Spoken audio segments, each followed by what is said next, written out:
When it comes to making solid, do-it-yourself home improvement decisions, you need to consider several things. And one is money, two, the amount of time that you have to do it, and do you have all the tools necessary to do the job? And are you willing to invest in those tools if you don't? And we're going to discuss that and how I come about my decisions right now.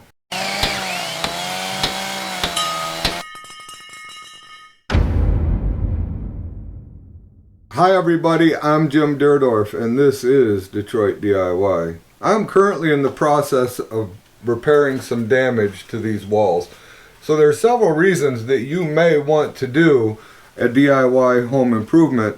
One being you don't like how it looks. Two, there's been damage, whether it be unseen damage or seen damage, or you just want to update. In my case, it was a little bit of both. We didn't really like what was there, and there was some water damage behind the existing material from where the wall leaked here at one point in time, and some water was leaking around that pipe up there. I just discovered that, so I need to do some repairs outside to make sure that that is sealed correctly, probably an up and coming video.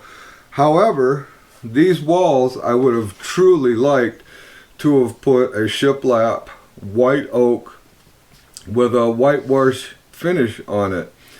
However, I consider the amount of time. Now I'm 2.5 hours from home. It's difficult for me to bring all my tools here and to stay focused on this for several days at a time. I am currently, with where I'm at now, I am 12 hours into this project. I have 3 days and I'm hopeful to complete. My second choice would have been just drywall and then painted, trying to keep a rustic feel. So painted in that nature. This is a cottage and I want it to feel like and look like a cottage, hence the whitewash shiplap oak would have been very nice. The drywall would have been way less expensive than the oak being the most expensive of the 3 projects, the most involved, and the most tools required. Drywall would have been 1/3 of the price of the oak. However, the time is immensely greater because of the fact that I have to finish the joints. The compound takes time to dry. It has to be sanded. The mess that's going to create, the plastic I'm going to have to hang to try and contain it. It's just something that I didn't really want to undertake. So number 3, I found some paneling that is a wood grain look. It looks whitewashed. It's an alternative to the oak. It's faster to install. You basically nail it on and you're done. It was $30 a sheet, so it's middle of the road. It's more expensive than the drywall would have been, but it is less expensive than the white oak. And for what you're getting out of the paneling, if you take good care of it, it's going to last a long time. So I'm going to get to work and I'm going to show you what we get here at the end, and we're going to talk about it a little bit more and how you can make solid DIY home improvement decisions. My paneling project is finished. Now that it's finished, I can tell you exactly how much time I have in it. I can only estimate the time otherwise. I've done plenty of drywall work, so I can estimate the time on that. But these are the things that are going to help you make solid decisions in your DIY home renovations. The material for this job cost me right at $300, and I have exactly 24 hours in it. That's cleaning up all my mess, that's loading it in my truck, everything is done. So 24 hours is what I have in it. Of course I still have to unload my truck, but that's the time that it took.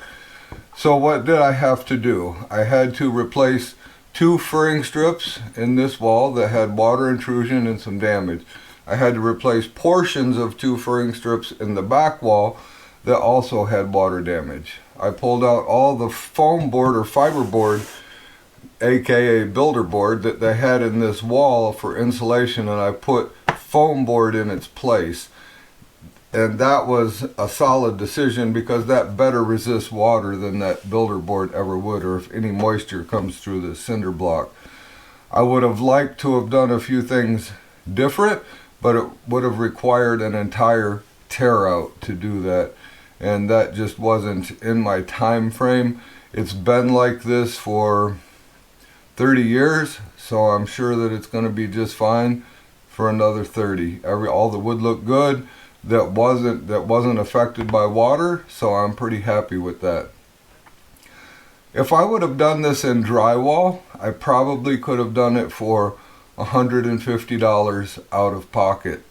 However, it would have taken me close to 70 hours to complete this job. Now that's not just 70 hours to finish the drywall, to tape the joints, to sand it, to do all that good stuff. You have to hang plastic, you have to cover furniture in plastic, you have to clean up your mess, you have to prime it, you have to paint it. So it's a lot more involved than when you buy a panel that's already finished and you just attach it. So drywall was an option, but I knew that my time, the fact that my time is so limited, it was going to cost me dearly in time, and there's other projects that I need and would like to do. This is a long-term solution to that, and I'm really happy with the look that it gives me. I like it. It's fresh. It's freshened the place up, and that means a lot to me. Had I done this in the white oak with the white wash finish shiplap that I truly wanted in the first place and compromised to this paneling that was similar to the look that I wanted, would have taken me probably 200 hours and at an expense of, I'm sure, close to $1,000 by the time I bought all the red oak, planed it, cut it to turn it into shiplap, and everything that I needed to do. It would have taken me a lot of time. And not that I wouldn't really like to do that, but I'm 2.5 hours from home, and this is tough to come here and do this stuff and spend that amount of time on one project when I know there's other projects that need to be done. I want to redo these stairs, I want to pull this wall out, I want to redo the ceiling above me, I want to redo the bathroom. There's a lot of things I want to do. So if I compromise a little bit here and there, but still get the look I want and get a material that's going to give me the longevity that I want, then I'm pretty happy with that. Before you step into any do-it-yourself home renovation project, make sure that you have the knowledge. YouTube is a great source for helping you to understand and get these projects completed. However, without any knowledge whatsoever, so if you've never done anything like this before, you're obviously going to want to start with simple projects. To me, this paneling would be, medium on the scale. I wouldn't say that this is a beginner project, but an advanced beginner could definitely do this. But someone who's done some woodworking and knows how to cut angles, things like that, would have a much better knowledge of how to get this job started and how to get it finished. So before you take on your DIY project, just make sure that you understand, one, what you're getting into. The time frame that it takes to get things done is sometimes much longer than what people perceive. The problem with that is, or how that happens, is because of the home improvement TV shows. You watch an hour show and they renovate an entire house that actually took 4 weeks to do. They cram it into an hour TV program, and people think that, wow, this really happens fast. There's problem solving that has to take place. There's all kinds of issues that can arise to slow you down. So one issue, particularly for me, was this piece of paneling right here. This piece of paneling has a section on it that is taller than the ceiling in here. I had a whale of a time getting this piece of paneling in place.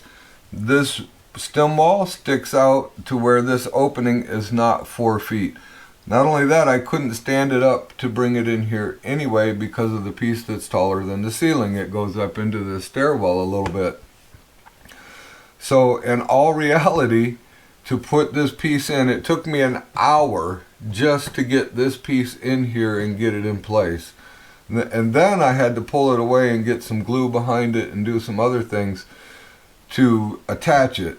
So it was just more involved than even I thought it would be. Once I started looking, when I carried it in from downstairs first, and that wouldn't work. Then I carried it in from down the stairs, and that was a job to get that piece of paneling in place. In fact, I was almost determined I was going to have to cut it in half to get it in here in two pieces. I didn't want to do that, but it was really looking that way. I had to flex it, bend it. I'm glad it didn't break, but it went through a lot to get here on this wall. And it's things like that that'll slow you down, can aggravate you, can even make you want to quit. So you have to keep a fresh mindset. You have to look forward, and you need to have the ability to picture the project finished so that you have the motivation that you need to complete it. I hope this video has helped you in determining how to decide which route to take in your project. And there's 3 key points. 1 being money, 2 being your amount of time, 3 being your knowledge. How much knowledge do you have to do the job? And obviously number 4, the tools that you have available. Are you willing to go buy some tools to get these jobs done because you intend on taking on more projects in the future? In my case, I've worked as a professional builder for many years, so I have these tools, so it's not like I have to go out and buy anything. And I have a good general knowledge of how to do all this. It's not necessarily that I installed paneling for a living or that I did drywall for a living. I was a general contractor. I would come in and look at the job and know that I'm looking at a quality job, or that I'm not looking at a quality job and somebody needs to come back in and do some repairs. That's all we got for this time. If you have any questions, please, in the comments, let me know what you're thinking, what you're doing, what you're up to. I'm always willing to help anyone in any way that I can. That is the whole basis of this YouTube channel, is to be able to help people get their projects done, help them have a little bit of knowledge, the confidence to go ahead and do the job, and the motivation, and to help you build your skill set to do a better job. If you'd like to get an amazing shirt like this, I've put a link down in the description to our store. We have t-shirts, sweatshirts, all kinds of cool stuff. I'd appreciate it if you'd check it out. Also, if you haven't subscribed yet, it would mean the world to me if you would consider doing so. Help this channel grow, help me reach more people, and help everybody get their DIY projects done complete, nice, and looking professional. If you enjoyed yourself, click on one of these 2 videos that are going to pop up next to me. And remember to always respect the power of your power tools. We'll see you soon.